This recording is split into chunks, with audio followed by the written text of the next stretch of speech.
Hello and welcome back to my channel. If you are new to my channel, my name is Lorraine and I'm going to be covering in this video Pisces Sun with Aquarius Moon. Now I'm going to start off the video by talking about what a typical Pisces Sun is like, and then I'm going to get into talking about the moon placement. So if there's some things about the sun sign that don't quite resonate or seem to quite match you personally or the person that you know with this pairing, then hang on till you hear the moon sign, and then it will probably tie together quite nicely and make a lot of sense. Now before I get started, I want to let you know about a draw that I host every month. Basically, people who subscribe to my channel will be entered to win a free astrology birth chart reading. And so if you want to find out how you can enter to win that draw, then hang around to the end of the video and I will explain how to enter. That said, let's get started with Pisces. So when someone has their sun in Pisces, they are generally very sensitive, caring, and just vibrant dreamers. They love to get lost in their imagination, probably thinking of mystical realms and spiritual stuff. You know, they kind of have their head in the clouds a little bit to a degree, and a lot of Pisces like to get high off of really anything, whether that's high on life, meditation, sex, drugs, like you name it. The Pisces love to just feel like they're ascending beyond their body, sort of thing. Now because they have their head in the clouds a little bit, Pisces aren't the most observant people in the world, and that's why they kind of have the reputation or the stereotype of being kind of gullible or not really knowing what's going on. You know, humor goes over their head, and that's one of the reasons. The other reason is that Pisces just assume the best in people, and they take things very literally, and they always assume that whoever is talking to them or approaching them has good intentions and is being honest. They just always assume that people are being honest with them, and so that's why stuff like sarcasm will kind of go over their head and they'll not really get it. So that's kind of where the naive stereotype comes into play with Pisces. Pisces really care about others. They are the last sign of the zodiac, and so they tend to be quite self-sacrificial. The whole mythology of the zodiac is that Pisces like sacrificed itself and then birthed Aries, which is the first sign of the zodiac. And so it's a self-sacrificial sign, and they always have this tendency to always put other people's needs and wants ahead of their own, which can be really great in that they're just a really great person and they'll really give their all in helping others. But the reality is that a lot of people don't return the favor, and so this does can a lot of the time result in Pisces getting taken advantage of, because they're just always giving and always wanting to help people, and they're never putting their own needs or wants first, and so then they kind of get burnt out or just spread too thin, because they're giving so much to other people and not really getting the same or as much or anything in return sometimes. I think every Pisces has a rude awakening or a sobering moment in life where they realize that not everyone is as generous or self-sacrificial or just selfless as them or willing to help other people. And so this can kind of lead to some Pisces becoming bitter or manipulative, or substance abuse is a common one with Pisces. And that's where the negative stereotypes that you may have heard about Pisces are that they're manipulative. And I find that this is usually the case because of them having been burned too many times. Not many Pisces, start out that way. Pisces don't start out being manipulative and abusing substances or what have you. They get there because their kind nature has been taken advantage of one too many times, and they then assume that everyone has bad intentions. That said, though, Pisces are just really loving, kind-hearted, generous people that aren't very observant and may seem like they kind of have one foot in another realm. I find Pisces has a hard time being present. They are always their mind is always kind of off, not where they currently are. They can be doing one thing and then thinking about this, then they can be doing that other thing and thinking about the other one. So they sometimes have a hard time, I think, being present in what they're in real life. You're having 2 feet planted firmly on earth. Pisces thinks that the world will just be a much better place if everyone just got along, right? They want everyone to get along, and they hate conflict. And so they're kind of like, the sign of Pisces is a fish, and so as soon as there's conflict, they're kind of like a slimy little fish. You can't catch them. And they have a tendency to see life and people, if they haven't been burned too many times, if they're like a healthy Pisces, they tend to kind of have a very rosy-eyed view of things, and kind of expect the best in people. Like I said, they're expecting people to have good intentions. They're expecting people to be completely honest with them, and that's not always the case. And Pisces will also be the kind of person that will, have people that just take advantage of them and are not very good people, but they keep thinking that, no, like I see that they're actually a good person underneath the surface, or like I know they have good in them. And sometimes like that's not really the case. Like I'm sure like all people are capable of good, but Pisces just hangs in and tries to like see the best in people, even if it's not necessarily there.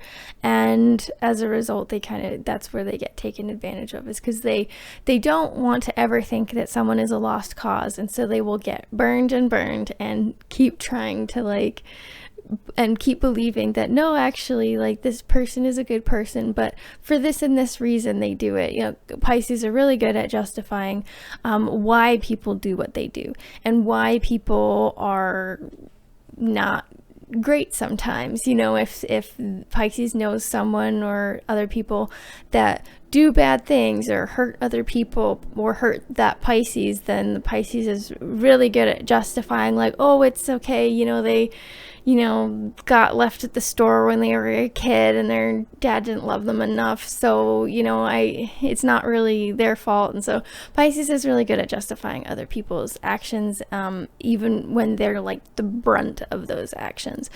And so basically the best course of action for Pisces is to learn to put their own wants and needs ahead of other people, and to start like developing boundaries. Boundaries is a huge one for Pisces that is difficult to learn, because they want to be one with everything and everyone, and they want to be part of this, this unity in this collective consciousness, and one with the earth and one with other people and everything, and they just want to be united and everything.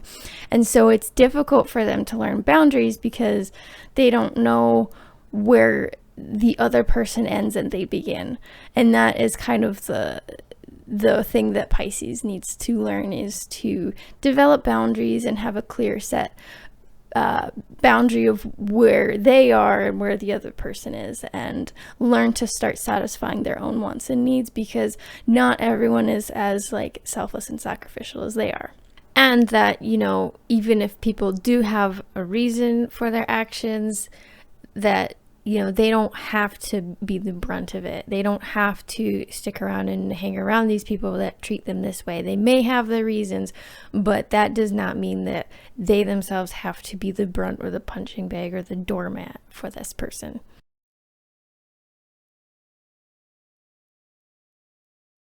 So I'm going to get to the moon placement, but first I wanted to let you know about a free training that I have officially released. I'm really excited about it. So if you are wanting to learn even more about yourself and how you can use astrology to better understand yourself and discover your purpose, then I think you're going to really love the free training that I made. It's basically detailing all about how you can use astrology to better your life and discover your purpose and live a fulfilling life that is unique to you based off of astrology. And if you watch the training, then you can book a call to learn even more about it and how it can help you further. And there's also a bunch of bonus resources that you can get access to completely for free.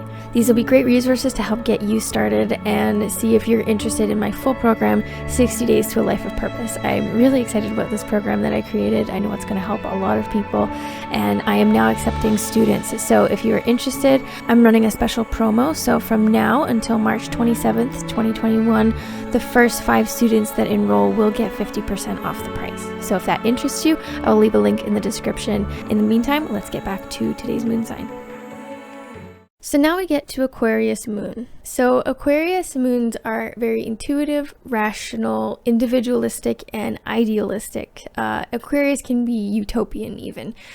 it's a nice, Aquarius placements are a nice balance of thinking and feeling for the most part. When they're in the moon placement though, they tend to be more thinking because they're an air sign, and sometimes they can come across even cold and detached because they're so like objective about things. This placement definitely helps give Pisces a lot more emotional stability. The Aquarius moons don't get easily worked up. And Aquarius moons are also pretty aloof, and because they love their freedom and the individualism and their independence so much, they can't handle clingy or possessive or jealous people that try to control them. In fact, I think they're drawn to people that are more aloof, and kind of drawn to people that don't seem to have an overt interest in them. Like I mentioned, Aquarius can come across a little too detached because they value their independence and their freedom so much. They don't have really any loyalty to stick around and keep people in their life who try to control them or infringe on their independence and their freedom and individuality in some way. This is quite different from Pisces, just in that it adds this like this independence to Pisces that I think they desperately need, and it can be, and also this emotional stability and this objectivity that Pisces needs. So this is a pairing that the Pisces is far less likely to get taken advantage of or walked all over or treated like a doormat and punching bag, because the Aquarius moon is just a lot more individualistic and values their personal freedom and has a lot more strict boundaries than Pisces typically has. I do see this being a pairing that it is very idealistic and like has these utopian ideas of unity, because both want them, they just go about them in quite different ways, and kind of maybe the end result is, you know, Pisces focuses more on the emotional side of unity. Aquarius kind of focuses on the collective good of unity. And so they're just a lot more objective about how they approach it. So overall, this just adds a little more emotional stability to Pisces. I don't think this person could ever be like too cold, just because they have the Pisces sun, which will always love people and will always have those Pisces emotions. So this really could just work out to being a good balance, but they may kind of struggle to kind of find a balance between like the Pisces feelings and the Pisces approach to things versus the Aquarius needing to be like objective about things and kind of being aloof. And so it could almost seem like they kind of flip or flop between the two, but I do see this being quite a balanced pairing. That is all I have planned for today's video. As promised, if you want to know how to enter into a draw and potentially win a free birth chart reading from myself for this month, all you have to do is subscribe to my channel and then comment below letting me know that you have done so, and then give me some sort of topic or some astrology thing that you would like to learn. That's going to be really helpful for me making content. I love making the sun moon combinations, but I'm wanting to start making some more content. So if you have ideas of stuff that you would like to learn, or if you just simply have a question, I could make a question and answer video if that interests people. So to enter the free astrology birth chart reading, subscribe and comment below letting me know astrology questions or a video that you would like me to make in the future, and then you will be entered to win the draw for the end of March. That is all for now. Thank you so much for watching. Take care.